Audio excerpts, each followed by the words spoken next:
Welcome to civil services study. Welcome back. यह है practice set number 275। Focus करेंगे UP PCS पर।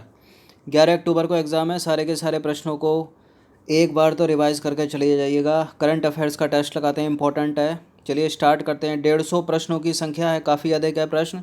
कम से कम 30 या 28 प्रश्न तो करंट अफेयर्स के बनेंगे ही बनेंगे। ठीक है, चलिए स्टार्ट करते हैं।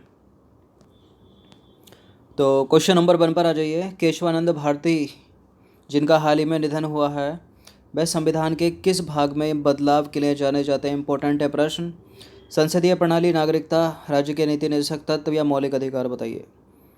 केशवानंद भारती बनाम केरल राज्य मामला 1973 सुना होगा ना आपने। मौलिक अधिकारों से संबंध रखता है ये। ऑप्शन नंबर डी है इसका आंसर। तो केशवानंद भारती जो थे, एक भारतीय हिंदू भिक्षु थे। केशवानंद भारती बनाम केरल राज्य मामले में 1973 में सुप्रीम कोर्ट ने संसद को मौलिक अधिकारों में परिवर्तन का अधिकार दिया था। इन्हीं के प्रयासों के बाद 44वां संविधान संशोधन अधिनियम 1978 के तहत जो संपत्ति का अधिकार मौलिक अधिकार है, उसको हटाकर लीगल राइट बना दिया गया और उसको अनुच्छेद 300 के काम में डाल दिया गया। ठीक है, ये भी पूछ लेते हैं कि अब कहाँ शामिल है वो। 300A में। प्रणब मुखर्जी, जिनका 31 अगस्त 2020 को निधन हो गया, भारत के कौन से नंबर के राष्ट्रपति थे? इस तरह से प्रश्न बन सकता है, इंपॉर्टेंट है। कौन से नंबर के थे? 12वें नहीं, फिर 13वें नंबर के राष्ट्रपति थे ये। डी है इसका आंसर। तो 30 अगस्त 2020 को भारत के 13वें राष्ट्रपति प्रणब मुखर्जी का निधन हो गया। 84 वर्ष के थे वो। और पश्चिम बंगाल के बीरभूम जिले में उनका जन्म हुआ था। 2004 में पश्चिम बंगाल के जगीपुर सीट के वो लोकसभा से चुने गए थे। प्रणब मुखर्जी भारत के 13वें राष्ट्रपति के रूप में 2012 से 17 तक अपने पद पर रहे। 2012 के राष्ट्रपति चुनाव में उन्होंने PM सगमा को हराया था। अब देखिए, प्रणब मुखर्जी के निधन पर भारत सरकार ने 31 अगस्त से 6 सितंबर तक यानी 7 दिवसीय राजकीय शोक जो है वो घोषित किया था। 2008 में प्रणब मुखर्जी को पद्म विभूषण मिल गया। 2019 में भारत रत्न से भी सम्मानित कर दिया गया इनको। और प्रणब मुखर्जी ने 2 पुस्तकें लिखी थी, वो इम्पोर्टेंट है, पूछी जा सकती हैं। एक लिखी है 2014 में, उसका नाम है द ड्रामेटिक डिकेड। और 2017 में जो लिखी है उसका नाम है द कोएलिशन ईयर। ये तो मोस्ट इम्पोर्टेंट है, बैंक की फेवरेट है, बहुत पूछते हैं इसको, मतलब पिछले 2-3 वर्षों से। तो ये दोनों पुस्तकें जो हैं महत्वपूर्ण हैं प्रणब मुखर्जी की। द ड्रामेटिक डिकेड 2014 में प्रकाशित हुई, द कोएलिशन ईयर्स 2017 में। चैडविक बॉसमैन, इन्होंने किस फिल्म में मुख्य किरदार के लिए जाने जाते हैं ये? चैडविक बॉसमैन बताइए। एक्समैन, बैटमैन, ब्लैक पैंथर या सुपरमैन? चैडविक बॉसमैन किस फिल्म के लिए मुख्य किरदार? Black Panther, option number C. तो चैडविक बॉसमैन एक अमेरिकी अभिनेता, निर्देशक और निर्माता थे।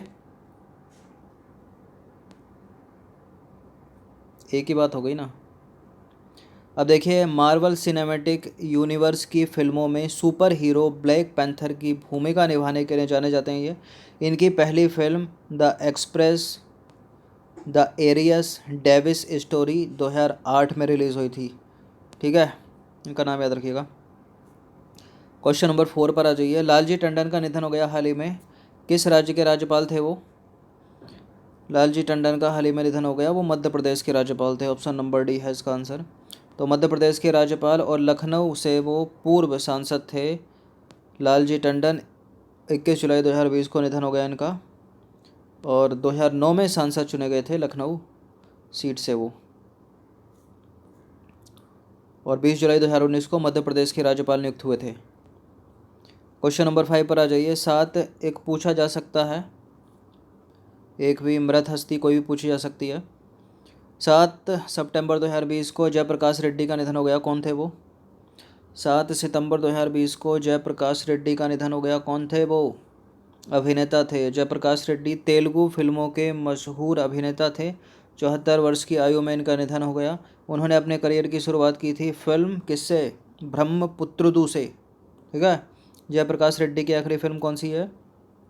सरीलेरू, निकेवबरू, सली सरीलेरू निकेबरू, आपको याद रखना है, तेलुगु फिल्म से संबंधित हैं मशहूर अभिनेता जयप्रकाश रेड्डी। क्वेश्चन नंबर 6 पर आ जाइए। निम्नलिखित में से कौन सी ऋषि कपूर की पहली फिल्म है? इस तरह से भी प्रश्न पूछा जा सकता है, तो बॉबी लागर गलत मत कर दीजिएगा। मेरा नाम जोकर इनकी पहली फिल्म है। तो 30 अप्रैल 2020 को 67 वर्ष की आयु में निधन हो गया ऋषि कपूर जी का। और मेरा नाम जोकर से इन्होंने शुरुआत की थी अपने फिल्म करियर की। 1970 में रिलीज़ हुई थी, ये छोटे थे, आपने देखा होगा, मतलब मूवी भी देखी होगी। इसी फिल्म के लिए ऋषि कपूर को 1971 में मिला था राष्ट्रीय पुरस्कार, नेशनल अवार्ड। अब देखिए, इनकी आखिरी फिल्म है द बॉडी, और ये 2019 में रिलीज़ हुई थी। हॉरर कॉमेडी, मतलब कॉमेडी नहीं है, हॉरर ड्रामा। क्वेश्चन नंबर 7 पर आ जाइए। पंडित जसराज को किस वर्ष पद्म विभूषण से सम्मानित किया गया? पंडित जसराज को किस वर्ष पद्म विभूषण से सम्मानित किया गया? सन 2000 में। पंडित जसराज का जन्म हुआ था हरियाणा के हिसार में, और उनका निधन हुआ 17 अगस्त 2020 को यूएसए के न्यू जर्सी में। पंडित जसराज प्रसिद्ध शास्त्रीय गायक थे, और इनका संबंध जो है मेवाती राजघराने से है। 2006 में मंगल और बृहस्पति ग्रह के बीच खोजे गए हिना ग्रह का नाम अंतर्राष्ट्रीय खगोल संघ ने पंडित जसराज के नाम पर रखा था, इसलिए इम्पोर्टेंट हो जाते हैं पंडित जसराज। इन्हें 1975 में पद्मश्री, 1990 में पद्म भूषण और सन 2000 में पद्म विभूषण से सम्मानित किया गया है, इसलिए और इम्पोर्टेंट हो जाते हैं ये। नेक्स्ट क्वेश्चन है, क्वेश्चन नंबर 8 है। टी.एन. शेषन, जिनका हाल ही में निधन हुआ है, भारत के कौन से मुख्य चुनाव आयुक्त थे, मतलब कौन से क्रम के थे? तो ये 10वें नंबर के थे, इसका आंसर ऑप्शन नंबर ए। तो भारत के 10वें मुख्य चुनाव आयुक्त टी.एन. शेषन का 10 नवंबर 2019 को निधन हुआ, पिछले वर्ष। इनका जन्म केरल में हुआ था, केरल के पलक्कड़ डिस्ट्रिक्ट में, और देश के 10वें मुख्य चुनाव आयुक्त थे। इनका कार्यकाल मुख्य चुनाव आयुक्त के रूप में 1990 से लेकर 1996 था। देश के हर वोटर के लिए मतदाता पहचान पत्र जो है वो इन्हीं के प्रयत्नों का नतीजा है, इसलिए इम्पोर्टेंट हो जाते हैं टी.एन. शेषन, ठीक है, 10वें नंबर के मुख्य चुनाव आयुक्त। प्रश्न इस तरह से ही पूछा जा सकता है कि जो पहचान प्रमाण पत्र है जिससे आप वोटिंग करते हो, उसको सबसे पहले मतलब कौन लेकर आया उसको? तो टी.एन. शेषन। ये किसके प्रयासों से हुआ? वो टी.एन. शेषन। वरिष्ठ नारायण सिंह, जिनका 14 नवंबर 2019 को निधन हुआ, कौन थे? वरिष्ठ नारायण सिंह कौन थे? गणितज्ञ थे, ऑप्शन नंबर ए है इसका आंसर। तो इनका जन्म बिहार के भोजपुर में हुआ था। वरिष्ठ नारायण सिंह कुशवाहा एक भारतीय गणितज्ञ थे, पूरा नाम है इनका। इन्होंने आइंस्टीन के सापेक्षता सिद्धांत को चुनौती दी थी, इसलिए इम्पोर्टेंट हो जाते हैं वरिष्ठ नारायण सिंह। हाल ही में किस नियंत्रक एवं महालेखा परीक्षक का निधन हो गया, बताइए? त्रिलोकीनाथ चतुर्वेदी का। किसका? Trilokinath Chaturvedi, option number B. तो 5 जनवरी 2020 को 90 वर्ष की आयु में त्रिलोकीनाथ चतुर्वेदी का निधन हो गया। 1984 से लेकर 90 तक भारत के नियंत्रक एवं महालेखा परीक्षक रहे थे। कितना कार्यकाल होता है? 6 वर्ष होता है ना। 2002 से 2007 तक कर्नाटक के राज्यपाल भी रहे ये, और 1990 में भारत सरकार द्वारा इन्हें पद्म विभूषण भी दे दिया गया। तो इम्पोर्टेंट हो जाते हैं त्रिलोकीनाथ चतुर्वेदी। सरोज खान, जिनका हाल ही में निधन हुआ, कौन थी वो? सभी को पता होगा, कोरियोग्राफर थी वो, ऑप्शन नंबर सी है इसका आंसर। तो प्रसिद्ध कोरियोग्राफर सरोज खान का 3 जुलाई 2020 को निधन हो गया। अभिनेत्री के रूप में 3 साल की उम्र में फिल्म नजराना से करियर की शुरुआत की थी इन्होंने, और इन्हें पहली बार 2002 में रिलीज़ हुई फिल्म देवदास के लिए बेस्ट कोरियोग्राफर के लिए मिला था इनको नेशनल अवार्ड, राष्ट्रीय फिल्म पुरस्कार। राष्ट्रीय फिल्म पुरस्कार वाले सारे लोग इम्पोर्टेंट हैं। क्वेश्चन नंबर 12 पर आ जाइए। निम्नलिखित में से दिल बेचारा फिल्म के निर्देशक कौन है? प्रश्न अटपटा है, बॉलीवुड का है, ठीक है, लेकिन इम्पोर्टेंट हो जाता है क्योंकि एक व्यक्ति बड़े लॉकडाउन में चर्चा में रहे, और अभी तक नाम है उनका सुशांत सिंह, जिनका जो है जिन्होंने खुदकुशी कर ली, और जो अभी तक साबित नहीं हो पाया पूरी तरह से, मतलब कि वो मर्डर था या खुदकुशी। तो इसके निर्देशक का नाम बता दीजिए क्या है। मुकेश छबरा की फ़िल्म है ये। अभी ऑनलाइन इसने बहुत बड़ा कारोबार किया था, दिल बेचारा, मुकेश छबरा। तो कुछ और चीज़ इंपॉर्टेंट इनसे रिलेटेड, जैसे दिल बेचारा मूवी के अभिनेता सुशांत सिंह राजपूत हैं, जो समाचारों की सुर्खियों में रहे। पटना बिहार में जन्मे सुशांत सिंह राजपूत का निधन 14 जून 2020 को हुआ था और 34 वर्ष की आयु थी उनकी। अब इनकी पहले फिल्म का नाम आपको याद रखना, काई पो छे, 2013 में रिलीज़ हुई थी। और 2020 में इनकी अंतिम फिल्म जो है वो है मुकेश छबरा की दिल बेचारा। ठीक है, ये ऑनलाइन रिलीज़ हुई थी क्योंकि सिनेमा हॉल तो बंद थे। मशहूर उर्दू के शायर हैं राहत इंदौरी का जन्म किस राज्य में हुआ था, जिनका 2020 में निधन हो गया? बताइए कहाँ जन्मे थे ये मध्य प्रदेश में जन्मे थे। ऑप्शन नंबर सी है इसका आंसर। तो उर्दू शायर राहत इंदौरी, जिनका 11 अगस्त 2020 को 70 वर्ष की आयु में निधन हो गया, मध्य प्रदेश के इंदौर में जन्म हुआ था उनका। इनकी कुछ प्रसिद्ध शायरियाँ हैं, जैसे नाराज़ है, चांद पागल है, दो कदम और सही मेरे बाद। ठीक है, नाराज, चांद पागल है, दो कदम और सही मेरे बाद। अभिनेता इरफान खान को किस फिल्म के लिए राष्ट्रीय फिल्म पुरस्कार दिया गया था? बताइए किसके लिए मिला था इनको? सलाम बॉम्बे नहीं, लाइफ इन अ मेट्रो नहीं, अंग्रेजी मीडियम भी नहीं, हिंदी मीडियम भी नहीं, पान सिंह तोमर के लिए मिला था। ऑप्शन नंबर ए है इनका आंसर। 2020 में इनका निधन हो गया। तो 29 अप्रैल 2020 को 53 वर्ष की अवस्था में इरफान खान का निधन हो गया।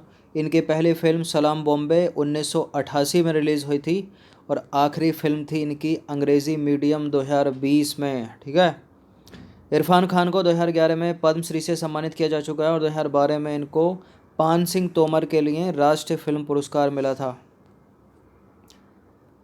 बासु चटर्जी, जिनका हाल ही में निधन हो गया, कौन थे? कौन थे बासु चटर्जी? निर्देशक थे, निर्देशक। तो 4 जून 2020 को मशहूर फिल्म निर्देशक बासु चटर्जी का निधन हो गया। उनका जन्म अजमेर राजस्थान में हुआ था। 1982 में परिवार कल्याण पर सर्वश्रेष्ठ फिल्म का राष्ट्रीय पुरस्कार उनको दिया गया था। अजीत जोगी, जिनका 29 मई 2020 को निधन हो गया, वह किस राज्य के पूर्व मुख्यमंत्री थे? किस राज्य के पूर्व मुख्यमंत्री थे वो? छत्तीसगढ़ के थे। तो अजीत जोगी 29 मई 2020 को निधन हुआ उनका, छत्तीसगढ़ के पूर्व मुख्यमंत्री थे। कार्यकाल इनका 9 नवंबर 2000 से 6 दिसंबर 2003 तक। जनता कांग्रेस छत्तीसगढ़ पार्टी के संस्थापक थे ये। अकबर पद्मश्री, जिनका 6 जनवरी 2020 को निधन हो गया, कौन थे? अकबर पद्मश्री, जिनका 6 जनवरी 2020 को निधन हो गया, कौन थे? चित्रकार थे। तो अकबर पद्मश्री का 6 जनवरी 2020 को निधन हो गया 91 वर्ष की अवस्था में। कितनी आयु थी इनकी? 91 वर्ष की आयु थी। प्रसिद्ध चित्रकार थे ये, गुजरात में जन्मे थे और 2010 में भारत के तीसरे सर्वोच्च नागरिक सम्मान पद्म भूषण से सम्मानित किया गया था इनको। नृत्यांगना मीनाती मिश्रा किस नृत्य से संबंधित हैं? मीनाती मिश्रा किससे संबंधित हैं? ओडिसी। ओडिसी। तो मीनाती मिश्रा का 6 जनवरी सन 2020 को निधन हो गया इसी वर्ष और यह भारतीय शास्त्रीय नृत्यांगना थी। इन्हें ओडिशा की भारतीय शास्त्रीय नृत्य शैली में विशेषज्ञता के लिए जाना जाता है। 2012 में पद्मश्री से सम्मानित किया गया था इनको। नेक्स्ट प्रश्न है, गीता नागभूषण किस भाषा की साहित्यकार हैं, जिनका 28 जून 2020 को निधन हो गया? गीता नागभूषण किस भाषा की साहित्यकार हैं? ये कन्नड़ भाषा की हैं और 28 जून 2020 को निधन हो गया इनका। गीता नागभूषण कन्नड़ भाषा की विख्यात साहित्यकार थे। इन्होंने उपन्यास बदुकू के लिए 2004 में साहित्य अकादमी पुरस्कार दिया गया था इनको। पूर्णिमा जैन निम्नलिखित में से किस खेल से संबंधित है, जिनका 2020 में निधन हुआ? पूर्णिमा जैन निशानेबाज थी ये। तो भारतीय निशानेबाज पूर्णिमा जैन का जून 2020 में 42 वर्ष की आयु में निधन हो गया। पूर्णिमा के नाम पर 10 मीटर एयर राइफल में लंबे समय तक रिकॉर्ड रहा था, राष्ट्रीय रिकॉर्ड, वो भी मतलब इंटरनेशनल नहीं, नेशनल लेवल पर। मशहूर टेनिस खिलाड़ी एशले कपूर किस देश के खिलाड़ी हैं? टेनिस खिलाड़ी एशले कपूर किस देश के खिलाड़ी हैं ये ऑस्ट्रेलिया, अमेरिका, भारत या इंग्लैंड? तो ये हैं ऑस्ट्रेलिया के। तो मशहूर टेनिस खिलाड़ी एशले कपूर का 22 मई 2020 को निधन हो गया। यह है ऑस्ट्रेलिया के मशहूर टेनिस खिलाड़ी थे। ठीक है। क्वेश्चन नंबर 21 है, कबूस बिन जैद जिनका 11 जनवरी 2020 को निधन हो गया, किस देश के सुल्तान थे ये? सुल्तान चलता कहाँ पर है इनमें? चलता तो इन दोनों में भी है, लेकिन ये ओमान के थे। बी है इसका आंसर। तो देखिए 1970 में ये ओमान के शासक थे और ये सबसे लंबे समय तक शासन करने वाले अरब नेता थे। ओमान के नए सुल्तान कौन है? हैथम बिन तारिक अल सईद। हैथम बिन तारिक अल सईद। बाजिद खान का निधन हो गया, कौन थे वो? साजिद बाजिद, आपने सुना होगा, साहित्यकार, संगीतज्ञ। साहित्य तो लिटरेचर हो गया ना, संगीतज्ञ, म्यूज़िक, म्यूजिशियन, मजिशियन नहीं म्यूजिशियन। तो 1 जून 2020 को बॉलीवुड के मशहूर सिंगर साजिद वाजिद, सिंगर वाजिद खान, साजिद से दूसरे वाले वाजिद खान का निधन हो गया। साजिद वाजिद की जोड़ी फिल्म इंडस्ट्री के लिए काफ़ी मशहूर है। ये ऐसा प्रश्न है जिसके पूछे जाने की संभावना 1% से भी कम है, लेकिन एक मोटा मोटा आइडिया याद रखिए। तो आपको लगा होगा काफ़ी बोरिंग टेस्ट होगा ये करंट अफेयर्स का, लेकिन इम्पोर्टेंट है। 1 नंबर का भी अगर इसमें से आ गया तो इम्पोर्टेंट है, क्योंकि एक मृत्यु पूछी जा सकती है, ऐसे नहीं पूछी जा सकती। तो मैच करने के लिए, मतलब जोड़े मिलाने के लिए पूछी जा सकती है कि निम्नलिखित का हाल ही में निधन हो गया और निम्नलिखित में से कौन सुमेलित नहीं है। तो किसी के सामने गणितज्ञ की जगह साहित्यकार लिख दिया तो गलत हो जाएगा। ठीक है ना, उनका कुछ नहीं बिगड़ेगा। 150 प्रश्न है, इस तरह का उठ पटांग एक आध प्रश्न रख सकते हैं। तो इम्पोर्टेंट थे ये 21-22 प्रश्न जितने भी थे, अच्छे से इसका रिवीजन करते रहिए। धन्यवाद। स्टैटिक कुछ इम्पोर्टेंट जो हैं अब डालेंगे इसमें बचे हुए दिनों में।